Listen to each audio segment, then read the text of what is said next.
Our first speaker needs little introduction, at least if you listen to my radio show. She's a hero herself. She's someone from within the deep state itself. She's someone who was charged with our national security. And by the way, if she'd done what Gavin Williamson had done, she'd already be in jail these past years. But she has never done that. She left the security services because she believes in our national security and not in its prostitution for other people's national interests. She's a whistleblower, like Julian Assange. And you'll see her on our Sputnik show on RT on Saturday. Please welcome the wonderful Annie Machon.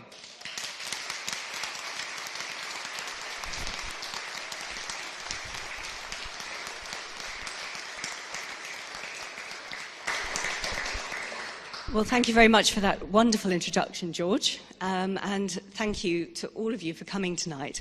It's an amazing turnout in support of someone who has displayed exemplary vision and exemplary courage in furthering freedom around the world, and that is Julian Assange. What I want to talk about tonight is my experience, partly of working with WikiLeaks with Julian, but also of the bigger picture in terms of what he's facing, what will happen, what is the definition, the legalities, and all that sort of stuff. So my background is indeed MI5. I was an intelligence officer way back in the early 1990s for 6 years, before resigning with my former partner and my colleague, a man called David Shaler, who became quite a notorious whistleblower in the late 1990s. And we ended up paying a very high price, he particularly. We ended up going on the run literally around Europe in the late 1990s. We had to live in hiding for a year in France, and we had to live in exile in France for another 2 years. And he went to prison twice for exposing the crimes of the spies. We're not talking about official secrets here. We are talking about unofficial secrets when the spies break the law. And they can do it very easily because there is no meaningful oversight over what our intelligence agencies do. Do not believe the government when they say there is not. Because even the government doesn't know. The spies can lie to them too. So David went to prison twice for exposing crimes, up to and including an illegal assassination attempt against Colonel Gaddafi of Libya back in 1996. Where MI6, our James Bond wing of British intelligence, funded a known branch of Al-Qaeda to illegally assassinate a foreign head of state. You can't get much more illegal than that. And the attack manifestly went wrong because Gaddafi survived to be assassinated in 2011 by precisely the same characters, funded by precisely the same intelligence agencies. But innocent people died in the 1996 attack, and David reported that, and David went to prison. In fact, David ended up not only in prison in Paris when the British government failed to extradite him for a breach of the Official Secrets Act in 1998, he also ended up in Belmarsh prison in 2002, which is precisely where Julian Assange is currently languishing. And it is a terrifying prison. That is where all the high security prisoners go. That's where the AAA category terrorist prisoners go. And David told me he survived by telling his fellow prisoners that he'd been taught how to kill people with his bare hands in MI5. That's how he survived there. It is violent, it is terrifying. And that's where Julian is currently languishing. The other point I want to make as well from those whistleblowing years is that David took proof from MI5 to establish his bona fides, to say, here are the documents establishing what I'm discussing. And he gave them to the newspaper in 1997 in order to stand up the stories that they broke.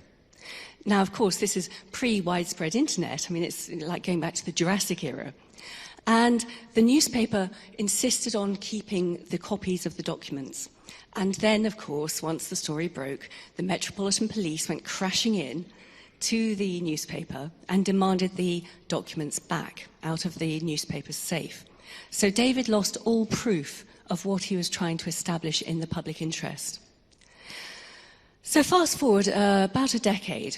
Come 2009, I'm floating around in various tech hacktivist geek circles across Europe, and I end up in a big Dutch hacktivist festival across Europe.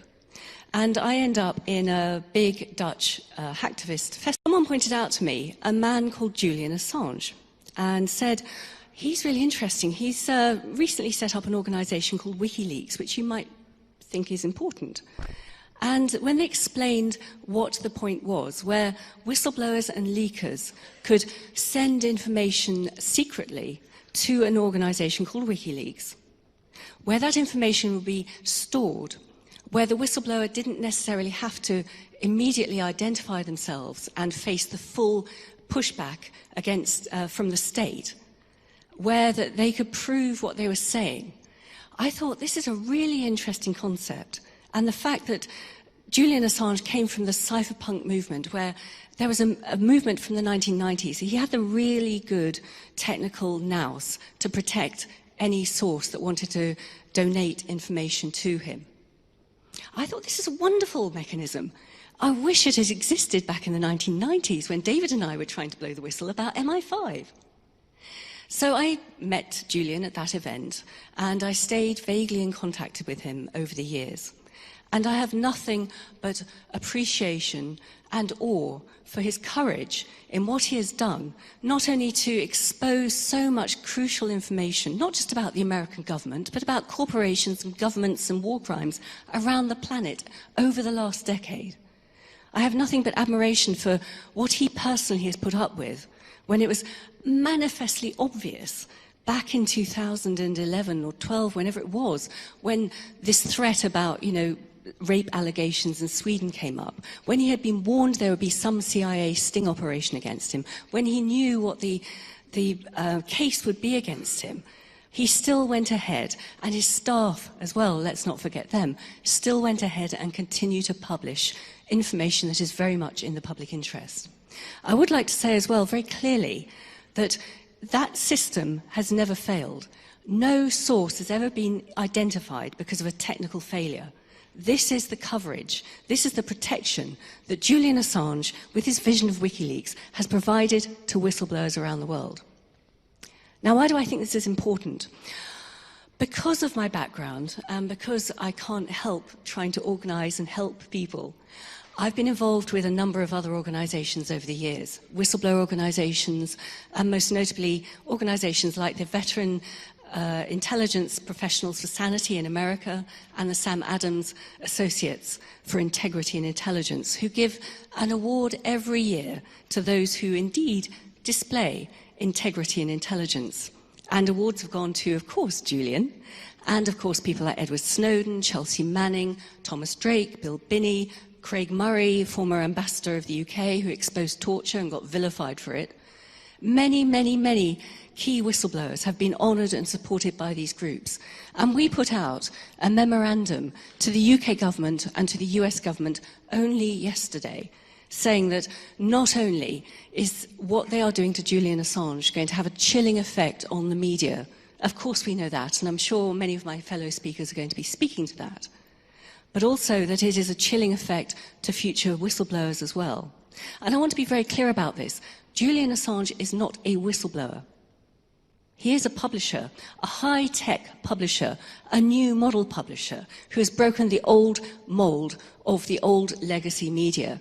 And I think that goes partly to explain why the old legacy media has attacked him over the last few years too. They see him and this new model as a threat. And I have to say, whatever happens to Julian, I really hope the worst doesn't happen to Julian. The new model is out there. The genie is out of the bottle. The old media cannot put that genie back in the bottle, and the governments cannot control it either.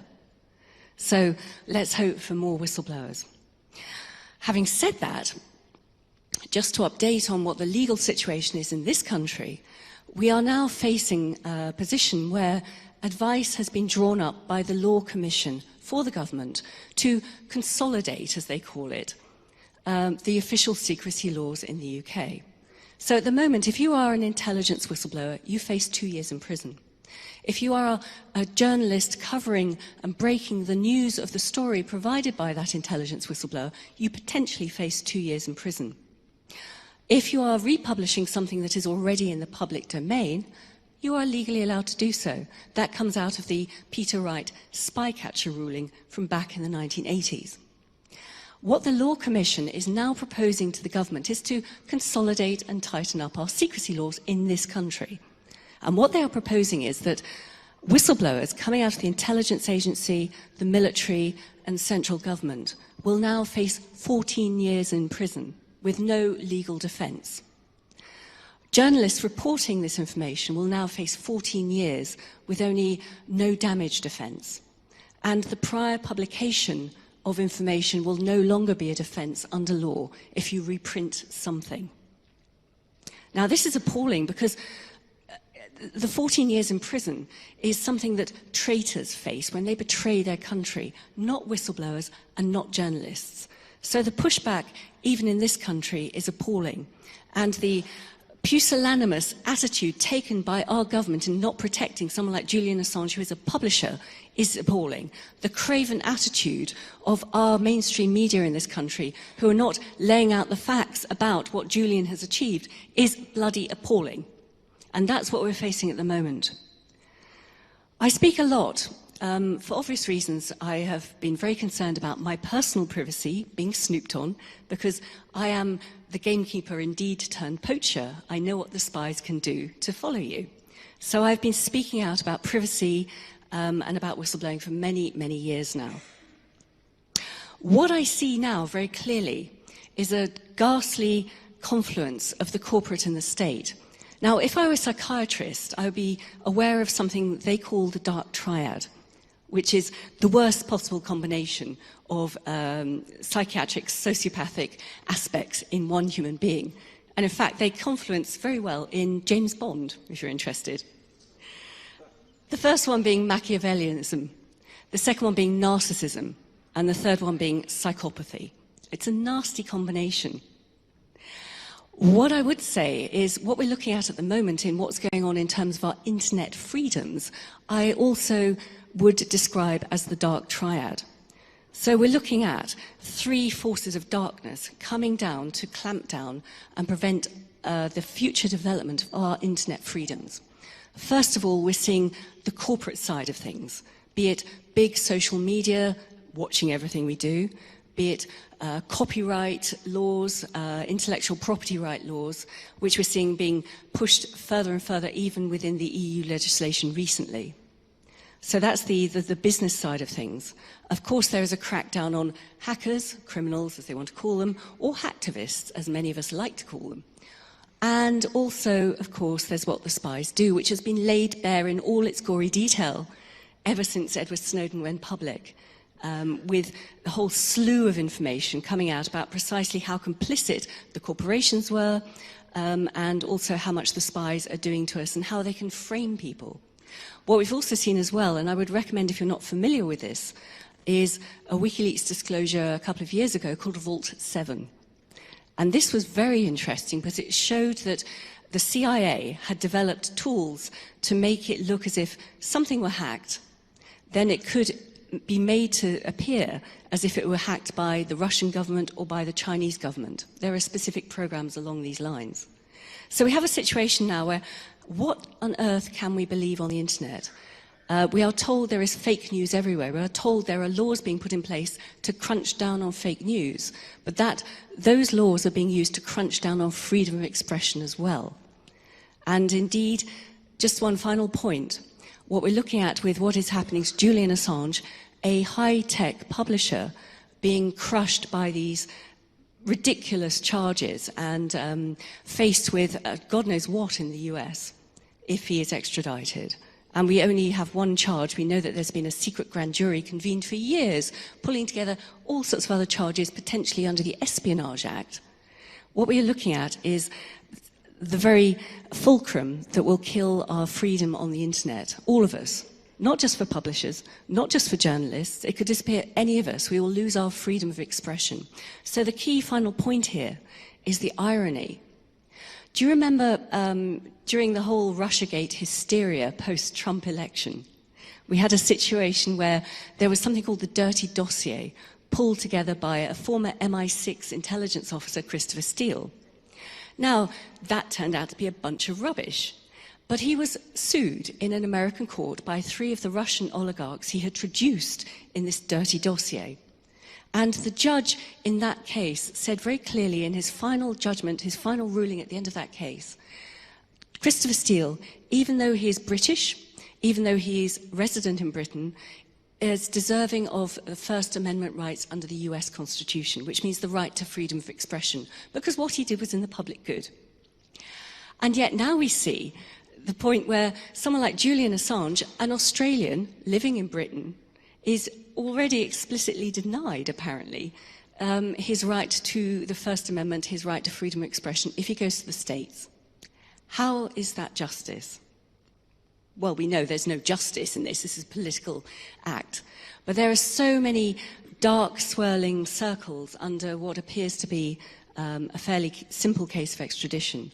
And all I can say is, if we do not stand up for WikiLeaks, if we do not stand up for Julian Assange, a man who was a visionary, a man who has displayed exemplary courage and exemplary fortitude over the last few years, we do not deserve to live in a democracy. We need to fight and we need to support him. Otherwise, we will all lose our freedoms. Thank you very much.